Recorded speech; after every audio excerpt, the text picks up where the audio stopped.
अब तक हमने कंक्रीट के बारे में समझ लिया, फिर सेकंड लेक्चर में हमने किस तरीके से हम सीमेंट का मिक्सचर बनाते हैं ये भी हमने समझ लिया। अब हम समझेंगे कुछ स्टील के बारे में।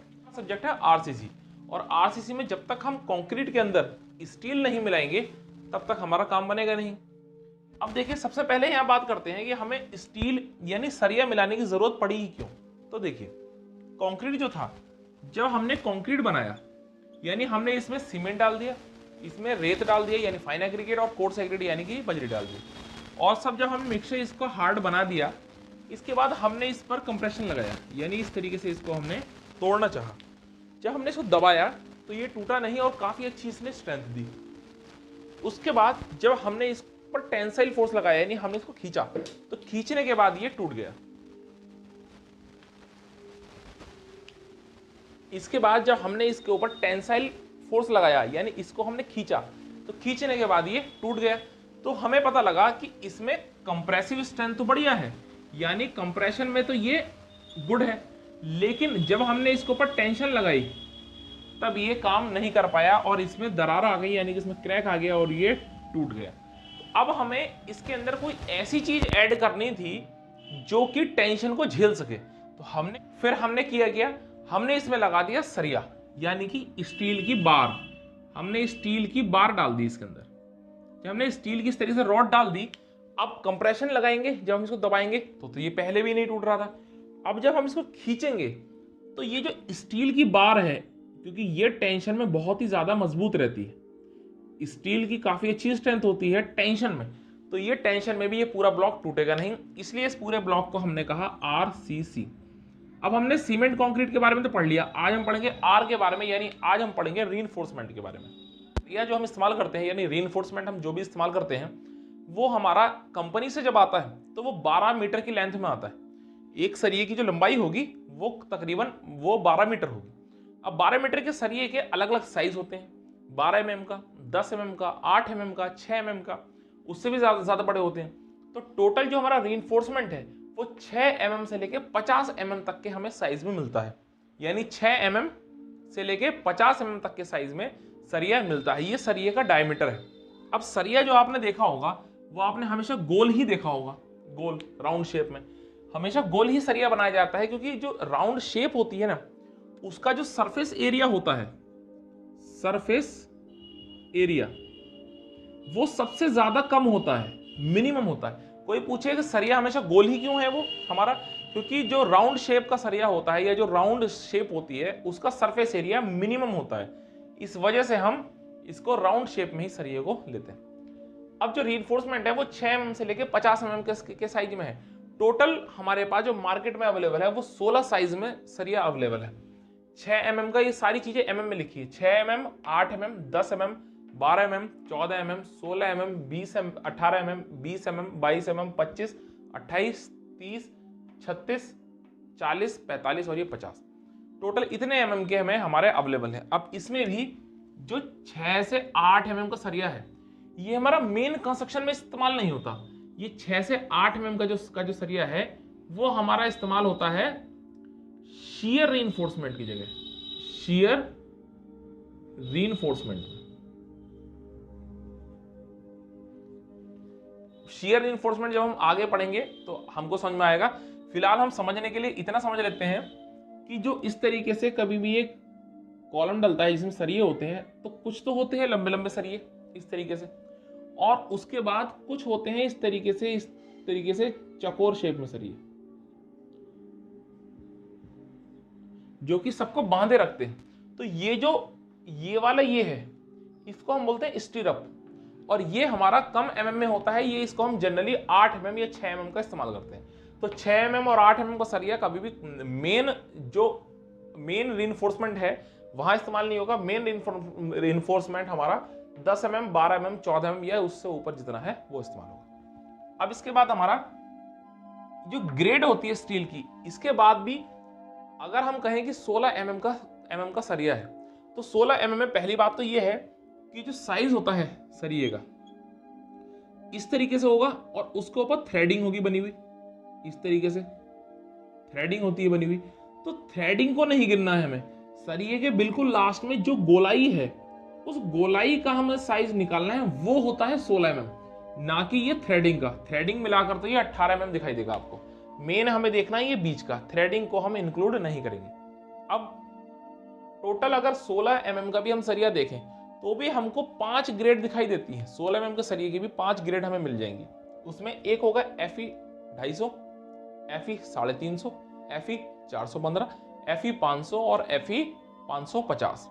जैसे हमने कंक्रीट के अंदर पढ़ा था M5, M10, M12, वो M10, M15, M20, उसी तरीके से इसकी ग्रेड है, लेकिन इसकी केवल 5 ही ग्रेड है।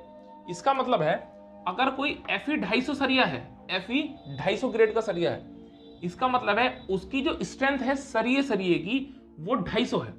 यानी उसका जो FY है, यहां पे स्टील के लिए हम लिखते हैं FY, वहां पर हम लिखते थे FCK characteristic strength of concrete, यहां लिखते हैं FY, यानी कि yield strength of steel, yield strength of steel. FY बराबर है, अगर FE 250 है तो 250 MPa, FE 350 है तो 350 MPa, FE 415 है तो यहां पर आएगा FY बराबर 415 MPa। ये ध्यान रखना है, ये अल्टीमेट स्ट्रेंथ है, यानी इससे ऊपर और स्ट्रेंथ अगर हमने लगा दी, इससे ऊपर हमने स्ट्रेस दे दी तो ये सरिया हमारा टूट जाना है, बिल्कुल बेकार हो जाना है। तो इसलिए FY ये है अल्टीमेट स्ट्रेंथ, ये है अल्टीमेट स्ट्रेंथ। अब इसमें FE 250, FE 350 और 415 इस तरीके से ग्रेड है। इसमें भी हम जो इस्तेमाल करते हैं, जो FE 250 है, इसको हम बोलते हैं माइल्ड स्टील, इसको हम बोलते हैं माइल्ड स्टील। और ये जो FE 350 और FE 415 है, ये हमारा कहलाया जाता है मीडियम स्टील, मीडियम स्टील। और ये जो FE 500 है और ये जो 550 है, ये असल में हमारा होता है HYSD steel, HYSD steel. HYSD की फुल फॉर्म होती है हाई, Y से होता है yield strength deformed bar, deformed bar, bar short form में नहीं आ रहा, बार तो वो सरिया है ही, high yield strength deformed bar, तो HYSD बार। इसका स्ट्रेंथ है 500 से लेके 550, 500 का होगा या फिर 550 का होगा। अब हम बात करते हैं इसके बाद कि जो बार है, अभी हमने देख लिया कितने साइज में अवेलेबल है, ये पता लग गया। कोई अगर क्वेश्चन आए कि ग्रेड कि कितनी ग्रेड के सरिये हैं, तो टोटल 5 ग्रेड के सरिये हैं। कितने साइज के सरिये हैं, तो टोटल मार्केट में 16 साइज के सरिये अवेलेबल हैं, 6 mm से लेके 50 mm तक। अब कोई अगर पूछे कितने टाइप के बार होते हैं, कितने टाइप की बार होते हैं, तो बार हमारी 3 टाइप की हो गई। एक तो हो गया प्लेन बार, एक हो गया डिफॉर्म्ड बार और एक हो गया ट्विस्टेड बार।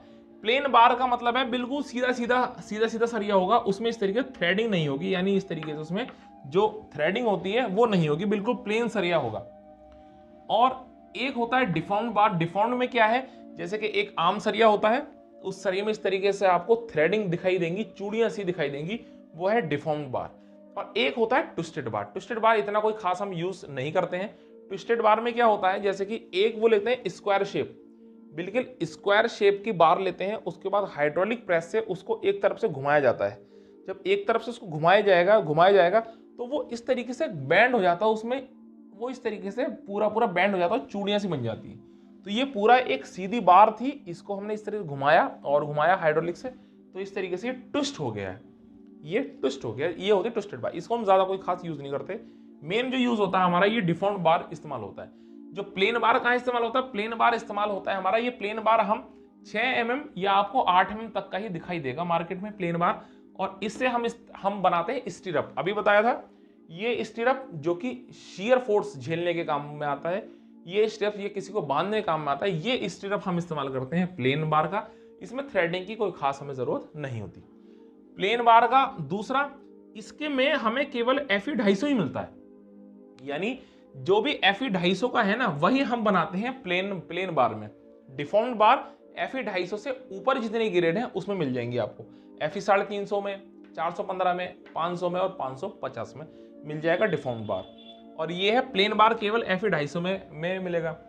अब इनके साथ जो थ्रेड बनाए गए हैं, उस थ्रेड का काम क्या है, अगर ये हम प्लेन सरिया कंक्रीट के अंदर लगा दें, फिर जब इसमें स्ट्रेस इस तरीके से ये स्ट्रेस आएगी इस पर, तो ये हो सकता है कंक्रीट से स्लिप हो जाए, फिसल जाए। ताकि ऐसा ना हो इसलिए हमने इसके ऊपर थ्रेडिंग कर दी है, डिफॉर्म बना दिया है इसको। अब क्या होता है, थ्रेडिंग की वजह से ये कहीं ना कहीं पकड़े रहता है कंक्रीट को और ये आसानी से स्लिप नहीं करता। इसका मतलब है अगर जो सरिया प्लेन है जिसमें थ्रेड है ही नहीं तो वो सरिया इसका मतलब स्लिप करेगा, स्लिप करेगा। और अगर हमें तब भी इस सरिये को इस्तेमाल करना पड़ गया तो हमें कुछ ना कुछ तो करना पड़ेगा, तो हमें बनाना पड़ता है हुक। ये तो सरिया सीधा हम डालेंगे चल जाएगा काम, लेकिन इस वाले सरिये को अगर हमें इस्तेमाल करना है तो हम सरिये को इस तरीके डालेंगे और लास्ट में इस तरीके से इसको बैंड कर देंगे सरिये को। ये जो हमने बैंड किया है ये कहलाता है हुक। हुक हुक हमें बनाना पड़ा, इस प्लेन सरिये में हुक हमें इस तरीके से बनाना पड़ा ताकि ये सरिया बाहर निकल कर ना आए। तो प्लेन सरिये में हुक जरूरत होती है, इसकी जरूरत है, जबकि इसमें कंडीशन पर डिपेंड करता है। अगर हो सकता है कि स्ट्रेस इससे भी ज्यादा आ रही है, स्लिप हो सकता है, तब हम यहां पर भी हुक देंगे, नहीं तो ऐसे कोई हर बार यहां पर जरूरी नहीं है, लेकिन यहां पर कंपलसरी है हुक देना। इसके अलावा डिफॉर्म्ड जो बार होती हैं ये हमारा 40% सरिया बचा देती हैं। ऐसा नहीं है कि स्टूडेंट सोचते हैं कि 40% ये स्टील बचा रही है, इसका मतलब ये वाली बार हमारी स्ट्रेंथ ज्यादा है इनकी। तो स्ट्रेंथ ज्यादा तो है, वो इसलिए है क्योंकि Fe 350 है और वो Fe 250 है, लेकिन मेन जो ये 40% स्टील बचा रही है वो इसलिए बचा रही है क्योंकि ये स्लिप नहीं हो रहा।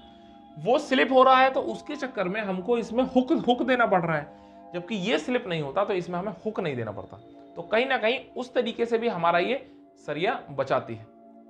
इन सब के अलावा कुछ और बार के टाइप्स आते हैं, जैसे कि टाइप्स ऑफ बार में एक आपका हो गया प्लेन बार, ये एक हो सकता है HYSD। क्वेश्चन पूछ ले HYSD बार क्या है, तो ये high yield strength deformed bar है। High yield strength deformed bar, ये बार कुछ नहीं है, यही बार है। इसमें ही जो ये वाली ग्रेड की बार है इनको हम बोलते हैं HYSD। इनकी यील्ड स्ट्रेंथ बहुत ज्यादा है। आप देखिए ये है यील्ड स्ट्रेंथ FY इनकी 500 है या 550 है, यानी इनको सरिये को हम कितना भी अगर खींचेंगे तो इनमें स्ट्रेंथ इतनी ज्यादा है कि हमें सरिया बहुत ही कम लगाना पड़ता है, मिनिमम लगाना पड़ता है। तो कहीं ना कहीं हमारा पैसा बचा देती है HYSD बार, जबकि ये महंगी पड़ेगी, लेकिन ये जितनी महंगी पड़ेगी उससे कम ये इस्तेमाल होगी, इसलिए इससे हमारा पैसा बचता है। किससे? HYSD बार से। और ये ज्यादा अच्छे से वर्क करती है, इसकी स्ट्रेंथ भी काफी अच्छी होती है और इसकी ग्रिप भी काफी अच्छी होती है। जो इसकी ये थ्रेडिंग होती है, ये थ्रेडिंग भी काफी अच्छे से बनी होती है, जिस वजह से काफी अच्छा कंक्रीट में ये ग्रिप लेती है। एक होती है TMT बार, एड्स में आप सुनते होंगे TMT बार। TMT की फुल फॉर्म होती है thermo mechanically treated, thermo mechanically treated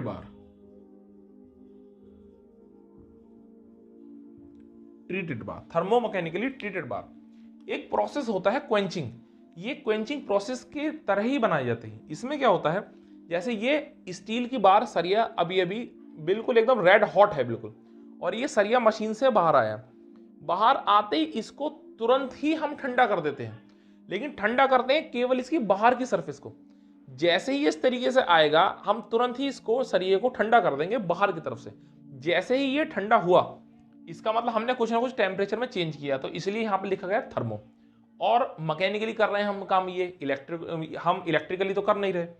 तो जैसे ही सरिया बाहर आया हमने इसको ठंडा कर दिया, बाहर से ये हो गया ठंडा, तो बाहर से जो इसकी सरफेस है ना, अब वो अपने आप को श्रिंक करने की कोशिश करेगी अंदर से, लेकिन अभी भी ये है हॉट।